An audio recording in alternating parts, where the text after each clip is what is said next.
Hey everyone, I'm Chris, and this is 500 Words or Less, a series where I review games in 500 words or less. Today's game is Dying Light 2, the sequel to the popular 2015 release, Dying Light. It can be played solo, but the game also allows for full co-op, which is how a friend and I played through it. With that out of the way, let's hop right into the review.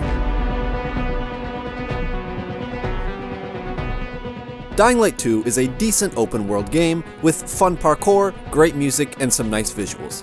Of course, by nature of it being an Ubisoft-style open world, it's also too big, stuffed with filler activities, and has some inconsistent mission design. That being said, the combat is fairly crunchy and satisfying, and the ability to dropkick everyone for massive damage is amazing, even if it's a bit overpowered.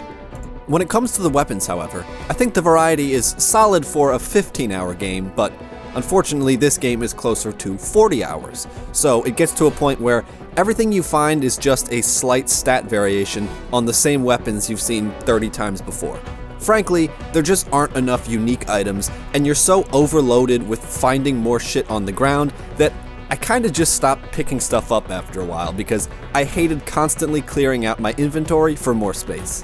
I think the solution to this issue is just to not have endlessly randomized gear and instead have a set number of unique items, but hey, that's just me. What do I know? More numbers, am I right, fellas? The game is also a bit of a mess narratively, as the RPG elements have been significantly downgraded from what the gameplay demo might lead you to believe, and you'll find that there's really only a few choices that have any impact on the world or story. Still, more of an RPG than Cyberpunk, but I suppose that's not really saying much now, is it?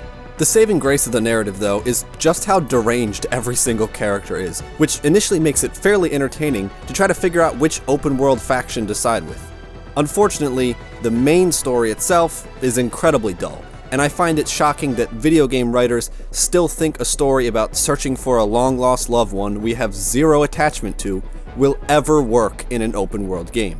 And as with most open-world stories, there's just a general sloppiness to everything, as the game presents you with an overwhelming amount of shit to do, so it's incredibly hard to follow the main story without getting constantly sidetracked. I mean, hell, even the main missions will have you spending hours doing anything but search for your sister. And in the end, the game lands in a weird middle ground where it has some really cool moments, but also lots of dumb shit. Tell me. What? So that was well designed. So I end up thinking it's just kinda okay.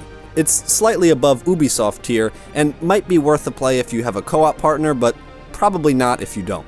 If you've played an open world game before, this doesn't really do anything you haven't already seen, aside from maybe the parkour. But if you wanted a parkour game, I'd say just go do the time trials in Mirror's Edge Catalyst or play Neon White.